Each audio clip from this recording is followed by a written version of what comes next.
Skanda. Paramashanda Broski Yanda Rabaskati Shata Yada Ramasanda Branda. Oh Lima Shanda Brando Rakasa Yanda Rabasuki Yanda.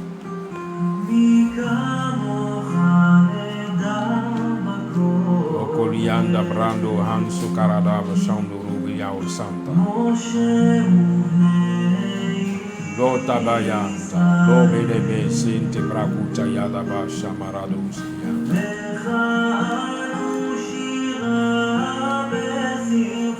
Oh Min Shabayande Lokoto Yanta Karados Yanda. Oh Limarado Ramashanda Yaustanda. Dora Mashanda Karabaskinta Barada Wendori Yauskanta Branda Rabaskanta Rabasmuriando.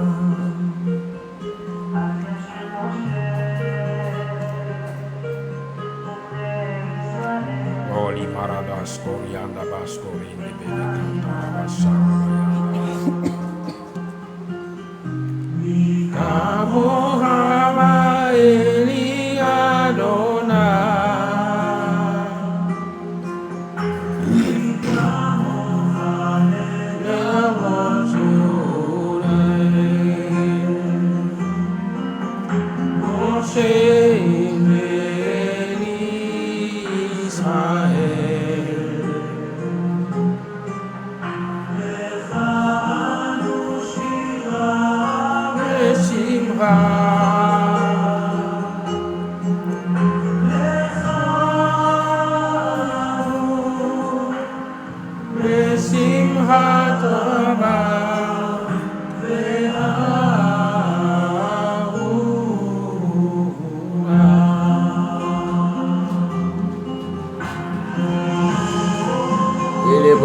Shaka Yandi Lebesida Brando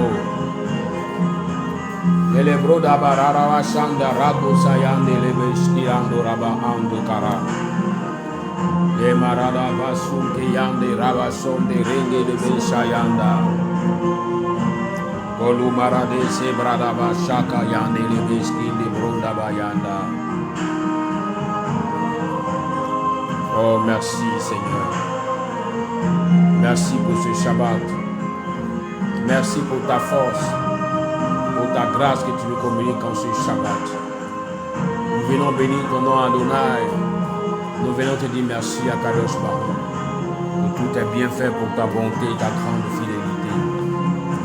Oh Père éternel, merci de continuer de veiller sur nos vies à tous. Veille sur la vie de mon frère et de ma soeur. Veille sur nos vies à tous au nom puissant de Yeshua. Oh, merci à Kadosh Baruch. Viens encore parler à nos cœurs, à nos vies en ce matin. Viens parler à nos cœurs, à nos vies en ce matin. Gobarada Rabashaka Bayanda Labaski Libronda Rabashaka Yanda. Yanem Simha.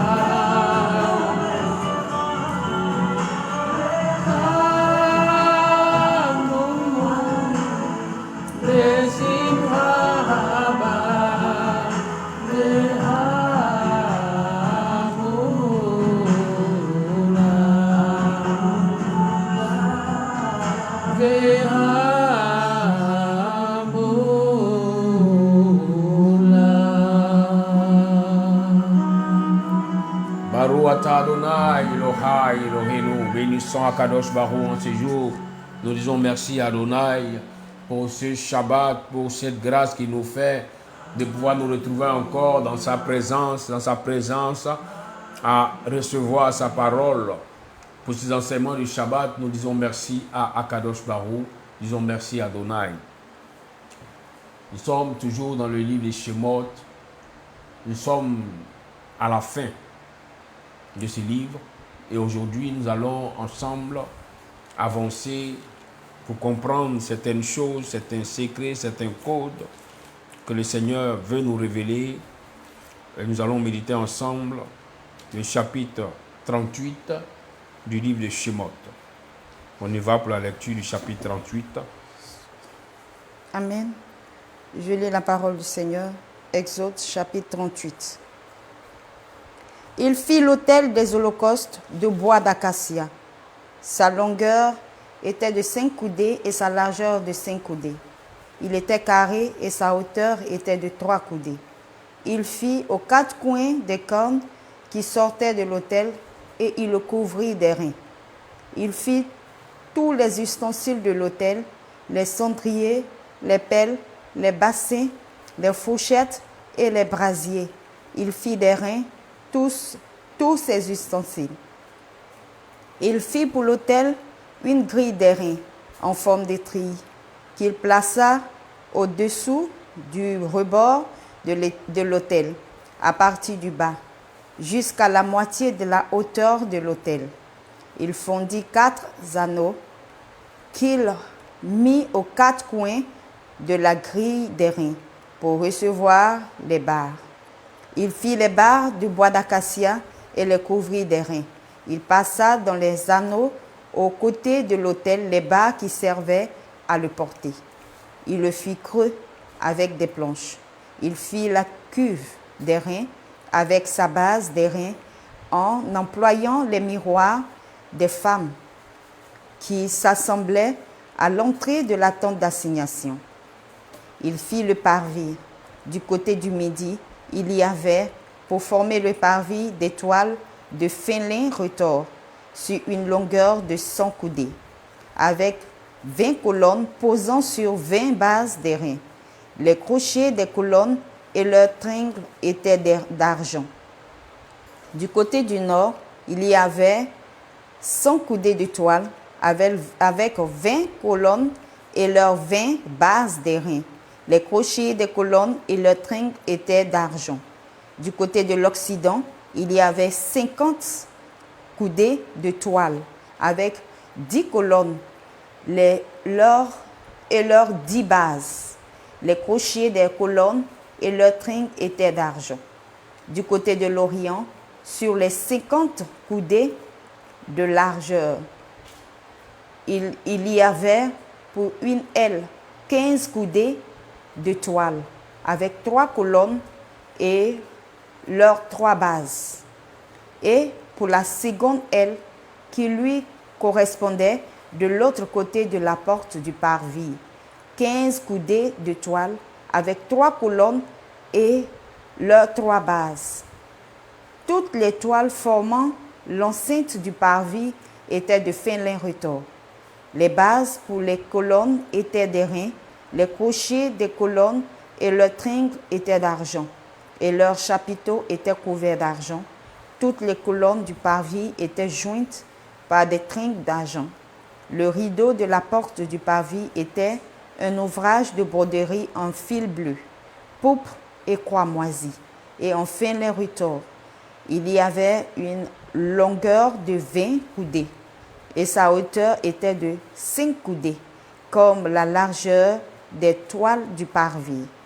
Ces 4 colonnes et leurs 4 bases étaient d'airain.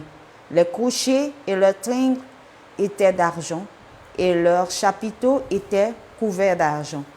Tous les pieux de l'enceinte, du tabernacle et du parvis étaient d'airain. Voici les comptes du tabernacle d'assignation révisé d'après l'ordre de Moïse par les soins des Lévites sous la direction d'Ithamar, fils du sacrificateur Aaron. Betsaleel, fils d'Uri, fils de Hur, de la tribu de Juda, fit tout ce que l'Éternel avait ordonné à Moïse. Il eut pour aide Oholiab, fils d'Ahisamach, de la tribu de Dan, habile à graver, à inventer et à broder sur les étoffes teintes en bleu, en pourpre, en cramoisi et sur le fin lin. Le total de l'or employé à l'œuvre pour tous les travaux du sanctuaire, or qui fut le produit des offrandes, montait à 29 talents et 730 cycles, selon le cycle du sanctuaire. L'argent de ceux de l'assemblée dont on fit le dénombrement montait à 100 talents et 1700 75 cycles selon le cycle du sanctuaire. C'était un demi-cycle par tête, la moitié d'un cycle, selon le cycle du sanctuaire.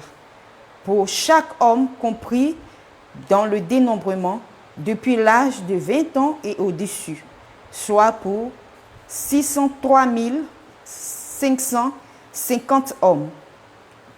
Les 100 talents d'argent servirent à fondre les bases du sanctuaire et les bases du voile.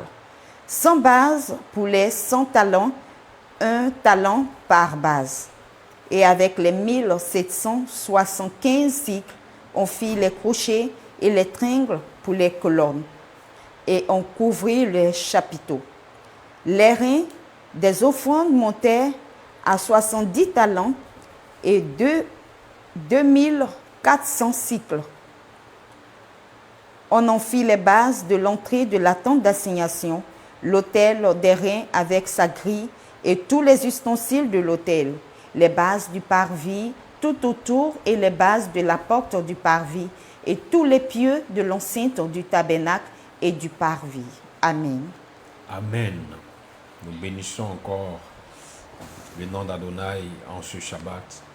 Disons merci à Kadosh Baruch bien-aimé qui nous a donné la force, qui a permis que nous puissions nous retrouver en ce Shabbat-ci pour méditer sa parole.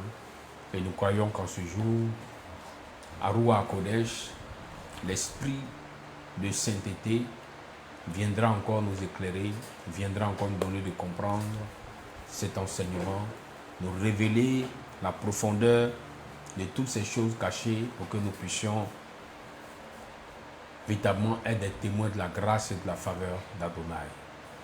Oui, bien-aimé, le Seigneur a fait sortir son peuple d'Égypte. Oui, bien-aimé, le Seigneur a fait sortir son peuple de la servitude.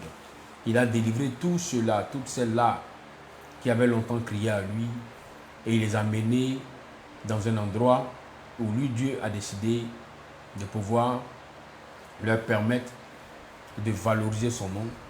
Il leur a demandé d'apporter ce qu'il fallait pour la construction du tabernacle, et chacun a fait sa part. Chacun a donné ce qu'il pouvait donner. Une petite portion, une moyenne portion, une grande portion. Chacun a donné selon les moyens qu'il avait et selon la capacité qu'il avait. Et ainsi, la bénédiction d'Adonai est descendue sur tous, car chacun avait sémé. Aujourd'hui, nous allons comprendre un aspect de la grâce et de la bénédiction du Seigneur. Dans ce livre des Shemot, chapitre 38, le Seigneur parle à Moshe Rabbeinu, qui donne instruction à ces personnes que Dieu avait sélectionnées, Betsaleel, Ohodia, et tous ceux-là qui étaient dans le cercle des gens qui avaient été sélectionnés par Adonai, afin de pouvoir construire les éléments du temple, de pouvoir construire même l'arche. Et nous voyons ici que le Seigneur a insisté sur un fait.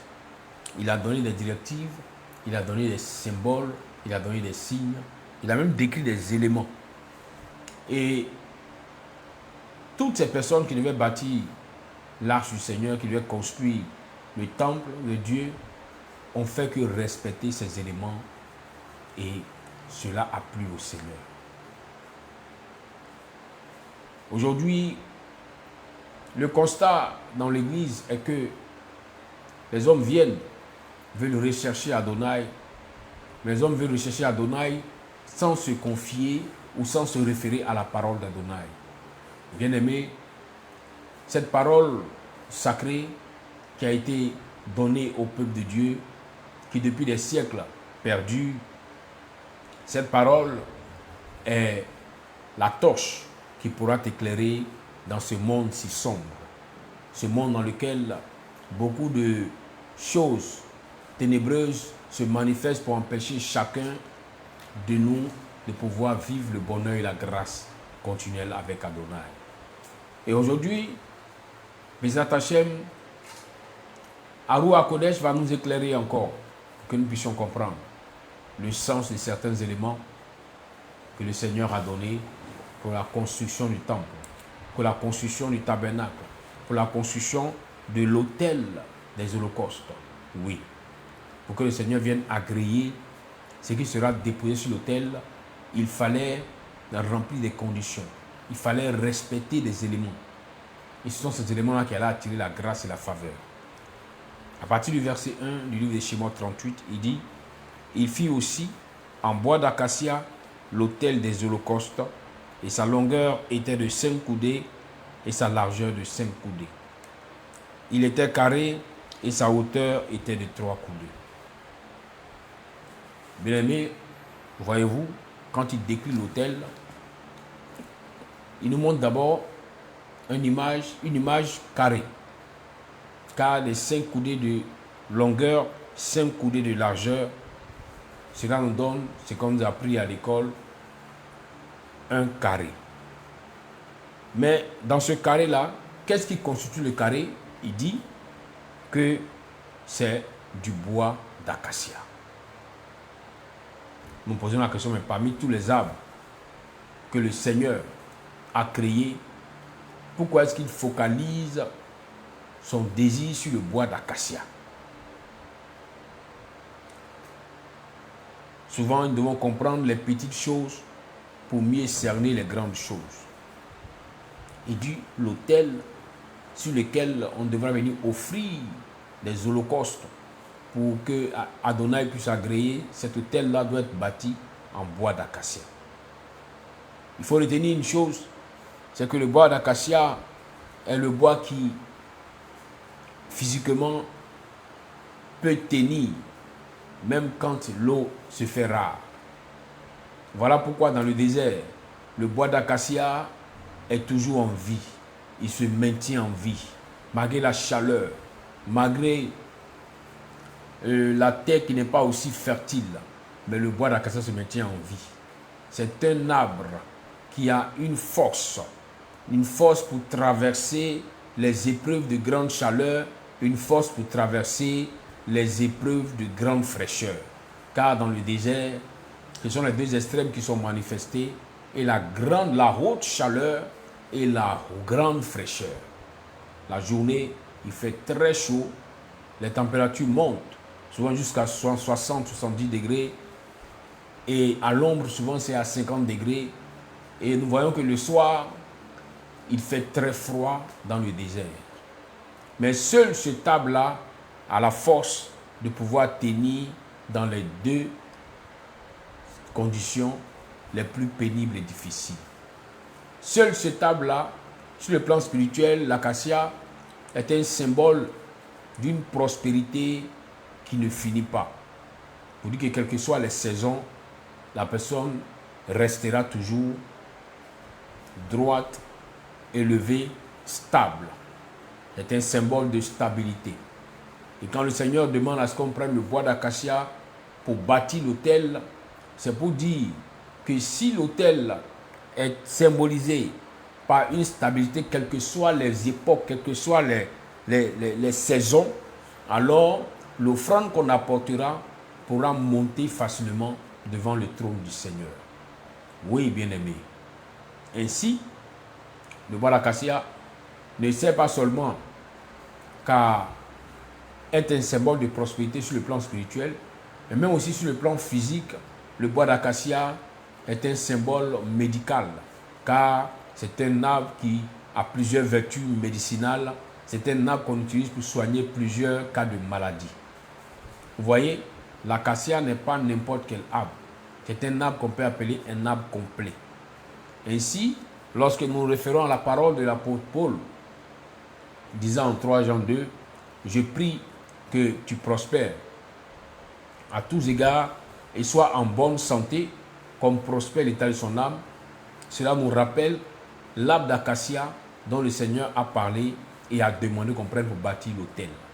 L'arbre qui a des vertus spirituelles, l'arbre qui a des vertus physiques, l'arbre qui a une force physique. Là, vous voyez un peu, ce n'est pas n'importe quel arbre. Et je me souviens que j'avais déjà commencé l'enseignement sur les bois pour vous dire qu'un enfant d'Adonai n'utilise pas n'importe quel bois. Oui, dans sa maison. Car il y a de ces bois bien-aimés, de ces branches d'arbres qui vont apporter des ondes négatives qui vont apporter facilement la négativité dans la maison. C'est pourquoi nous devons faire attention. Et si vous voyez que le Seigneur insiste sur le fait qu'il veut qu'on utilise le bois d'acacia pour bâtir l'autel, c'est parce que le bois d'acacia va faciliter des choses sur le plan spirituel. Bien-aimés, comprenons par là que tous les bois que nous devons utiliser pour notre usage quotidien ne doivent pas être n'importe quel bois. Lisez bien la parole d'Adonai et vous verrez que même lorsque le roi Salomon ou lorsque le Seigneur permettait à ce que le roi David soit établi sur son trône, il y a eu toujours un bois par lequel le Seigneur a permis la stabilité du royaume de David. David ne dormait pas sur n'importe quel bois de lit. Ne dormait pas sur n'importe quel bois de lit.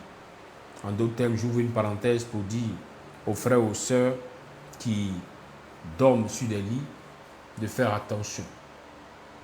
Vous allez voir que la parole de Dieu nous ramène à chaque fois sur les différents bois que le Seigneur demande d'utiliser afin de pouvoir faire descendre sa volonté ou de pouvoir vivre sa grâce et sa volonté.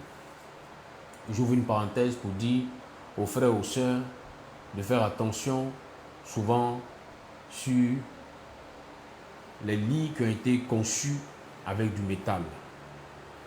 Faites beaucoup attention. Vous constaterez que ce métal est beaucoup utilisé dans le domaine de la médecine. Quand on fait des lits, on préfère utiliser le métal parce que le métal n'a pas cet aspect d'attirer la prospérité, n'a pas cet aspect de pouvoir donner la paix. Non. C'est le bois que le Seigneur conseille, qu'il soit dans les meubles, qu'il soit surtout sur le lit où l'on repose la tête. Faites attention, cherchez le bois adéquat pour vous amener à entrer dans certaines grâces plus facilement. J'ai enseigné ici que derrière chaque bois, il y a comme un esprit. Vous allez voir en Afrique, on vous dira que tel arbre, tel fromager, tel grand baobab, il y a toujours comme un esprit derrière pour te dire que chaque bois appelle une présence. Chaque bois active une grâce facilement. C'est pourquoi vous verrez que souvent dans les endroits ésotériques, souvent dans les lieux de haute sorcellerie, il y a des bois que les membres de cette secte ou les agents des ténèbres vont vouloir planter pour attiser ou attirer facilement la présence des esprits ténébreux.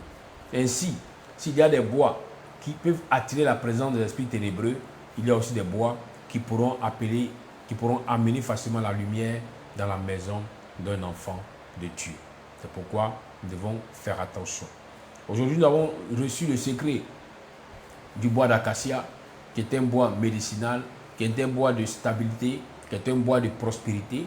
Je te dis que quand tu voudras demain bâtir ta maison, ou quand tu as bâti ta maison, que tu voudras mettre des bois dans la maison, n'oublie pas de mettre l'acacia qui, quelles que soient les saisons, va stabiliser ta maison, va stabiliser ta vie et permettra que, quelles que soient les épreuves qui viendront, que tu ne puisses pas chuter, que tu ne puisses pas retourner encore en arrière, car c'est cette table-là que le Seigneur a demandé à Moïse et à ses serviteurs de pouvoir l'utiliser pour bâtir l'autel de Dieu.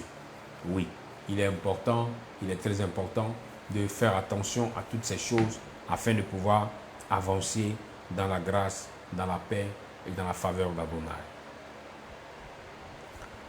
À partir du verset 2, il dit, il fit des cornes à ses quatre coins, ces cornes sortaient de lui et il les recouvrit de cuivre.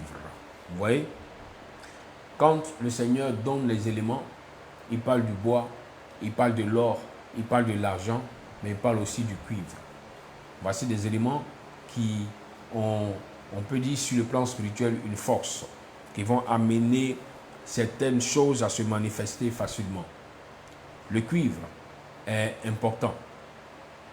Sur le plan spirituel, le cuivre permet d'installer facilement des autels et de pouvoir activer la grâce les hommes pourront dire l'énergie divine.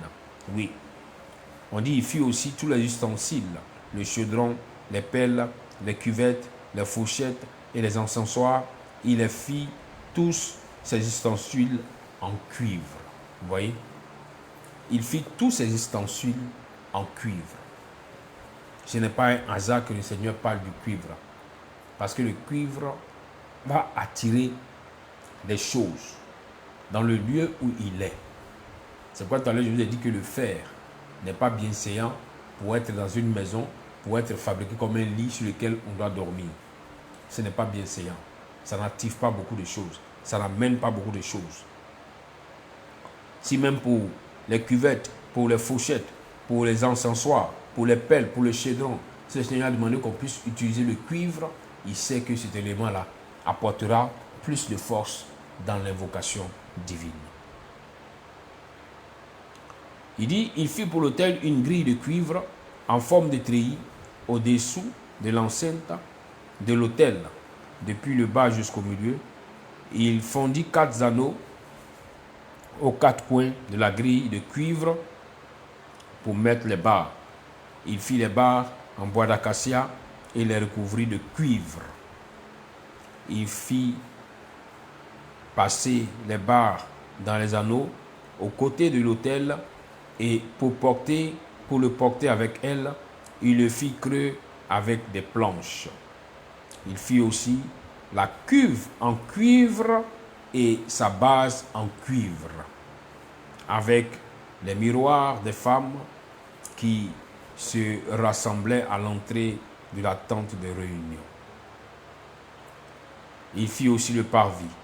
Du côté du sud, vers le téman, les rideaux du parvis, enfin les retors, avaient 100 coudées. Il fit en cuivre leurs 20 colonnes avec leurs 20 bases, mais les crochets des colonnes et leurs filets étaient en argent. Voyez-vous, à partir du verset 9 jusqu'au verset 10, le Seigneur va parler de quelque chose pour même parler de la disposition des choses dans sa maison. Ici, nous prenons l'exemple de la maison de l'enfant de Dieu. Et aussi, il vient parler de la direction de certaines choses. Il dit, il fit l'autel, il fit aussi le parvis. Du côté du sud, le téman, les rideaux du parvis, enfin les retors, avaient 100 coudées. J'ouvre une parenthèse pour parler un peu des différents côtés. Ce qu'on appelle, ce qu'on nous enseigne à l'école, les 4 points cardinaux. Le nord, le sud, l'est et l'ouest. Bien-aimés, là où ces éléments ont été révélés, ce n'est pas un hasard que ces éléments ont été révélés. C'est pourquoi, pour une stabilité spirituelle, pour une stabilité financière ou pour une stabilité psychologique, il faut souvent faire attention là où nous posons nos têtes. J'ai pris l'exemple ici du lit. Le lit qui doit être fait en bois. Ça, c'est le conseil qu'on donne à tous. Si vous voulez une stabilité, si vous voulez maintenir une prospérité, vous allez chercher le bois qu'il faut pour pouvoir activer ces choses. Mais vous allez constater que souvent des personnes vous diront qu'elles font des cauchemars à chaque fois qu'elles dorment. À tel enseigne que souvent les gens préfèrent dormir dehors que de dormir chez elles à la maison parce que quand elles dorment à la maison, elles dorment mal. À chaque fois qu'elles dorment à la maison, c'est comme si les portes de la sorcellerie étaient ouvertes, les sorciers rentraient facilement pour les attaquer, pour les pourchasser. Et nous voyons souvent des personnes qui quittent même leur chambre pour aller dormir au salon parce qu'elles dorment mal étant dans la chambre. Bien aimé, en Afrique, il est dit que pour qu'un salamandre puisse avoir accès à une maison, c'est qu'il y a une fissure. Quelle est la fissure dans ta chambre qui permet au monde des ténèbres, au monde de la sorcellerie, d'avoir accès facilement à ton âme? Souvent, tu vas prier, tu vas jeûner, mais quand tu dors, ils sont facilement là. Mais très souvent, c'est le manque de connaissance qui permet facilement aux ténèbres d'avoir accès à toi, d'avoir accès à ta maison. Ici, nous voyons que dans les éléments que le Seigneur cite, il parle d'un côté, du côté sud. vers le témoin, le rideau du parvis. Enfin, les retors avaient 100 coudées. Il fit en cuivre leurs 20 colonnes et leurs 20 bases. Vous voyez? Pour te dire que même quand tu veux te coucher, même quand tu veux dormir, il faut dormir dans l'endroit où facilement le monde spirituel divin peut avoir accès à toi, mais difficilement le monde de la sorcellerie ne pourra te manipuler. Est-ce que tu me suis? Nous allons aller doucement pour bien comprendre. Parce que dans la position que tu prends pour dormir peut faciliter l'attaque des ténèbres, faciliter l'accès aux ténèbres à ta maison, ou peut empêcher les ténèbres de venir facilement. Plusieurs ont pensé que même quand on est enfant de Dieu, alors ça ne fait rien, on peut dormir à gauche, on peut dormir à droite, ça n'a pas d'importance. Moi je viens te dire que si le Seigneur décrit certains côtés, certains endroits, c'est que cela a une très grande importance. Je vous ai déjà enseigné ici que souvent, les personnes qui ont pour ça l'habitude de mettre des vêtements sur leur lit, sur le lieu où elles dorment, sont des personnes qui vont constater qu'elles feront des songes, qu'elles auront des rêves, mais elles ne pourront pas se rappeler de cela. Pourquoi? Parce qu'en fait, le fait de mettre des habits, des vêtements sur le lieu où tu dors, crée un désordre qui empêche de retenir ce qui se passe dans le spirituel. Un autre aspect aussi, quand on sort et qu'on revient et qu'on enlève les vêtements qu'on a pu se promener partout pour prendre les ondes de dehors qu'on dépose sur le lit, cela aussi va empêcher la grâce de pouvoir grandir dans la vie de ces personnes qui vont dormir sur ce lit-là. Amen. Ce sont des choses que nous devons apprendre et connaître pour ne pas périr, car le manque de connaissance donne à périr. Donc je reviens sur le fait que on ne dort pas dans n'importe quelle position. Quand vous dormez, faites attention que votre tête ne soit pas dans la direction du nord. Car là où tu dors, ta tête est dans la direction du nord, c'est comme si tu as dormi et que tu as ouvert toutes les portes pour demander aux voleurs d'entrer facilement chez toi. Voilà comment le sorcier, même le stagiaire en sorcellerie, pourra facilement venir descendre dans ta maison. Parce que la manière dont tu t'es couché est une manière rituelle qui permet aux ténèbres d'avoir accès. Lisez bien la parole de Dieu. Ce qui vient du nord, ce sont les calamités, les difficultés, les peines, les oppressions. Alors dormir en direction du nord, bien-aimé, ouvre la porte aux problèmes, ouvre la porte aux maladies, aux difficultés et à la souffrance. Donc faites très attention. Je me dirais que non, tel que la maison est construite, il faut que je mette mon lit ceci, comme ceci. Bien-aimé, on ne met pas un lit en fonction de la construction de la maison, mais on met un lit en fonction des 4 points cardinaux, afin que tu saches que là où tu vas dormir, tu ne vas pas créer des portes d'ouverture pour que les ténèbres aient accès facilement à ta vie. C'est pourquoi vous allez constater que le conseil adéquat qui est donné, c'est que les gens puissent suivre les instructions de ceux qui vont te donner de construire une maison, de bâtir une maison, selon les plans de la nature et selon les plans aussi sur le plan spirituel. Ce qu'on appelle souvent les architectes. On va te dire orienter la maison ainsi, que la chambre soit bâtie ainsi. Ça va permettre au soleil de ne pas trop avoir accès à la maison sera un peu rafraîchie, ainsi de ci, ainsi de ça. Donc, ça vous te dit, bien aimé, qu'on ne peut pas, dans le hasard, se coucher. Et après, on va se plaindre pour dire, Seigneur, je me suis couché et j'ai des problèmes. Faisons beaucoup attention. La direction est importante. Pour avoir un bon sommeil, la direction est importante pour souvent fermer les portes aux ténèbres. Donc à toi qui avais pour habitude de dormir en orientant ta tête au nord, bien-aimé, je viens te dire en ce jour que tu ouvres les portes facilement aux ténèbres, à la sorcellerie, au fétichisme. C'est facile pour le monde des ténèbres, d'avoir accès à ta vie. Amen. Aussi, vous allez constater que des personnes vous diront qu'à chaque fois que moi je dors, je me retrouve toujours sous l'eau, qu'il y a un autre monde sous l'eau, je suis toujours sous l'eau, Mais très souvent, quand vous allez mener des enquêtes physiques pour poser des questions à la personne, vous allez vous rendre compte que cette personne-là a pour habitude de dormir dans la direction du sud. Toutes ces personnes qui vont dormir toujours en mettant la tête dans la direction du sud sont des personnes qui vont facilement avoir accès au monde des eaux. L'esprit des eaux va facilement avoir accès à leur vie. On pourra les prendre pour les amener dans le monde des eaux facilement parce qu'ils ont décidé que leur vie soit dans cette direction-là. Faisons beaucoup attention. Il y a des combats que nous pouvons éviter si nous avons la connaissance des secrets de la Torah. Ainsi, nous pourrons encourager nos frères et nos sœurs à ne pas vivre des calamités, vivre des difficultés, vivre des souffrances. Car il est dit, mon peuple périt parce qu'il lui manque la connaissance. Il n'est pas dit, mon peuple périt parce qu'il ne prie pas. Non. Il n'est pas dit, mon peuple périt parce qu'il ne jeûne pas. Non. Mais mon peuple périt parce qu'il lui manque la connaissance. Quand tu ne connais pas les éléments qui ont été à la base de la création, quand tu ne connais pas les éléments qui vont attirer la négativité, alors tu vas vivre ainsi dans le hasard et tu seras toujours victime de plusieurs choses.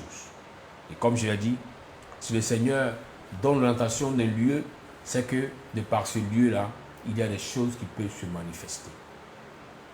Alléluia. Vous allez voir en Ésaïe chapitre 60, nous allons prendre rapidement ce passage.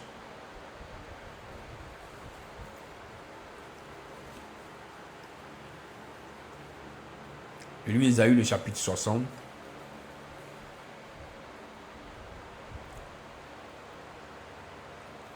À partir du verset 1, il dit « Lève-toi, sois éclairé, car ta lumière arrive, et la gloire de l'Éternel se lève sur toi. » Je vais prendre la version de Yeshua, Hamashiach, pour nous amener à comprendre aussi. Ésaïe chapitre 60, à partir du verset 1. Il dit, lève-toi, deviens la lumière, car ta lumière arrive, et la gloire d'Adonai se lève sur toi. Voici, les ténèbres couvrent la terre, et la profonde obscurité couvre les peuples, mais sur toi, Adonai se lève. Sur toi, sa gloire apparaît. Des nations marchent à ta lumière et des rois à l'éclat de ton aurore. Lève tes yeux aux alentours et regarde. Ils se rassemblent tous.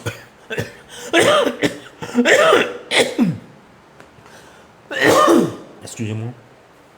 Lève tes yeux alentour et regarde. Ils se rassemblent tous. Ils viennent vers toi. Tes fils viennent de loin. Et tes filles sont portées sur le côté. Amen. Amen. Voyez-vous, ici le prophète Ésaïe révèle le secret de là où la grâce de Dieu va commencer à se manifester. De là où la gloire d'Adonai va commencer à se déployer. Tout à l'heure, je parlais de là où on dort, là où on ne dort pas, pour permettre aux ténèbres d'avoir accès, permettre à l'esprit des eaux d'avoir accès. Et je viens encore te révéler maintenant, là où tu dois dormir, pour que la gloire de Dieu puisse se révéler à toi, là où tu dois dormir, pour que la lumière d'Adonai puisse se lever sur ta vie. Il dit, lève-toi, deviens la lumière. Deviens la lumière, car ta lumière arrive. On ne peut pas devenir une lumière si là où on se lève, si là où on se réveille, on ne se réveille pas dans la direction de la lumière. Suivez-moi très bien. On ne peut pas devenir une lumière si là où on se réveille, on n'est pas réveillé dans la direction de la lumière. Pour te dire en d'autres termes, bien-aimé, que quand tu dors, pour que la lumière divine vienne facilement à toi, pour que le monde de la lumière se révèle à toi, il faut dormir dans la direction de la lumière.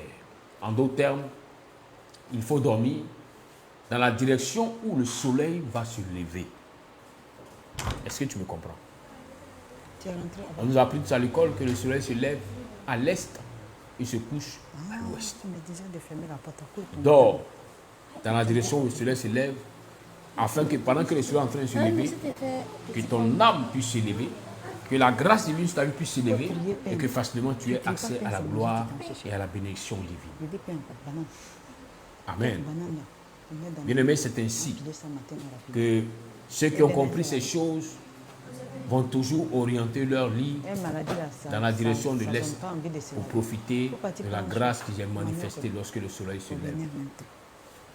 Aussi, nous nous souvenons que la direction de l'Est est aussi la direction de Yerushalayim, la direction du temple de Dieu, de là où la maison de Dieu a été construite. C'est pourquoi vous allez voir que le prophète Daniel, lorsqu'il va être éloigné de Jérusalem, lorsqu'il sera en Babylone, la Bible fait mention que à chaque fois qu'il voulait prier à Adonai, il se mettait dans la direction de Jérusalem pour parler à Adonai. À chaque fois qu'il voulait se coucher, laisser sa tête être dans la direction de Yerushalayim pour pouvoir être toujours dans les faveurs d'Adonai. Bien-aimés, voici quelques secrets qui pourront t'amener à vivre une vie de grâce, à expérimenter la gloire, à vivre une vie lumineuse, à marcher dans la lumière divine. Faisons attention aux éléments que nous avons dans nos maisons. Faisons attention aux choses que nous introduisons dans nos vies, dans nos maisons, pour ne pas que nous soyons facilement victimes des œuvres des ténèbres, pour ne pas que nous soyons facilement esclaves des œuvres de la servitude. Souvenez-vous que le fer est un symbole de servitude. Le fer est un symbole d'esclavage. C'est pourquoi durant la traite des esclaves, on prenait le fer pour concevoir les chaînes qu'on mettait aux pieds des esclaves. On prenait le fer pour concevoir les chaînes qu'on mettait au cou des esclaves pour pouvoir les maintenir en servitude. Bien-aimé, que le joug du chêne soit brisé sur ta vie, que le joug des chaînes soit brisé sur ta maison. Que désormais, l'Esprit d'Adonai puisse t'éclairer encore et encore et que tu saches quels sont les éléments qui vont favoriser la facilité de la grâce de Dieu lorsque tu vas l'invoquer pour qu'elle puisse se manifester convenablement. Si le Seigneur a demandé que pour construire l'autel, il fallait des bois d'acacia, il fallait du cuivre, il fallait de l'or, il fallait de l'argent. Bien-aimé, aussi, pour que ta vie soit stable et puisse aller de l'avant, il faut des éléments qui vont amener la grâce de Dieu à continuer de descendre dans ta vie et dans ta maison si facilement. Vous verrez que le Seigneur donne instruction dans tous les domaines. Il a donné instruction dans la construction de l'autel, il a donné instruction dans la construction du cuve où on fait les ablutions, il a donné instruction dans la construction même du parvis pour dire qu'on ne doit pas négliger les aspects de nos vies et de nos maisons. Souvent, certaines personnes diront, tu es chez telle personne, sa maison est équipée ainsi, il se comporte comme un boss, il vit comme un blanc. Bien aimé, ces personnes-là ont eu de la connaissance. Voilà pourquoi elles vivent ainsi, pour ne pas retourner au stade du départ, pour ne pas retourner en arrière. Elles ont fait venir les choses. Elles vivent avec certaines choses pour permettre à la grâce d'Adonai facilement de descendre quand elles vont l'invoquer. C'est pourquoi nous devons désormais faire attention à chaque fois que nous lisons la parole de Dieu, à tous les éléments que le Seigneur cite ici. Il ne parle pas pour parler, mais derrière chaque parole divine, il y a une révélation. Derrière chaque parole divine, il y a une puissance divine qui se manifeste. C'est pourquoi, en ce Shabbat-ci, je vais t'exhorter, bien-aimé, à revoir ta manière dont tu équipes ta maison, la manière dont tu équipes le lieu où tu dors. Car cela aussi facilite la descente de la grâce de Dieu, ou cela aussi facilite la descente des ténèbres dans ta maison. Je ne vais pas être long aujourd'hui, mais je prie que la grâce d'Adonai continue son action dans ta vie et que l'esprit d'Adonai, Arua Kodesh, t'éclaire et t'éclaire pour que, quel que soit ce que tu feras dans ta vie ou dans ta maison, que cela soit selon le plan divin, que tu puisses expérimenter la grâce d'Adonai. À partir du verset 18, il parle de la porte du parvis. Même la porte avait un genre de rideau qu'on devait mettre. Même la porte avait un genre d'équipement qui devait être. C'est pourquoi, si tu veux, bien-aimé, que la grâce et la faveur d'Adonai entrent dans ta maison facilement, sache, il faut savoir quelle porte mettre dans ta maison. Il faut savoir quel rideau poser dans ta maison pour attirer la grâce, pour attirer la faveur, pour attirer la paix d'Adonai. Je prie en ce jour, bien-aimé, que la bonne main d'Akadosh Baruch soit avec tous. Je prie en ce jour que l'Esprit d'Adonai ouvre les yeux de ton cœur pour que tu puisses comprendre la profondeur de cet enseignement que je viens de débuter. Je prie que les révélations des choses cachées te soient accordées, que le Dieu d'Israël encore te fasse voir sa lumière, car désormais tu te lèves, et quand tu te lèves, tu es éclairé, parce que tu te lèves au bon endroit, au bon lieu, pour pouvoir expérimenter et la grâce et la faveur d'Adonai. Que la paix du Tout-Puissant soit avec toi, soit avec ta maison, soit avec ta famille, en ce Shabbat, au nom puissant de Yeshua, HaMashiach. Amen, Amen, Amen. Demeure béni, rempli de grâce et de faveur, dans le nom de notre Seigneur, Jésus-Christ de Nazareth. Oh Père, merci. Merci pour ta faveur, merci pour ta grâce, merci pour ta paix. Tu éclaires encore, Seigneur, les yeux de l'esprit de mon frère et de ma soeur ce jour. Tu es venu encore nous éclairer en nous orientant. Cette petite orientation, Seigneur Père, va changer plusieurs vies, va changer plusieurs vies. Au nom puissant de Yeshua. Merci Adonai. Merci Adonai. Tu béniras cette semaine qui débute demain. Tu vas accorder paix et grâce à tous. Au nom de Christ Jésus. Amen. Amen. Amen. Alléluia.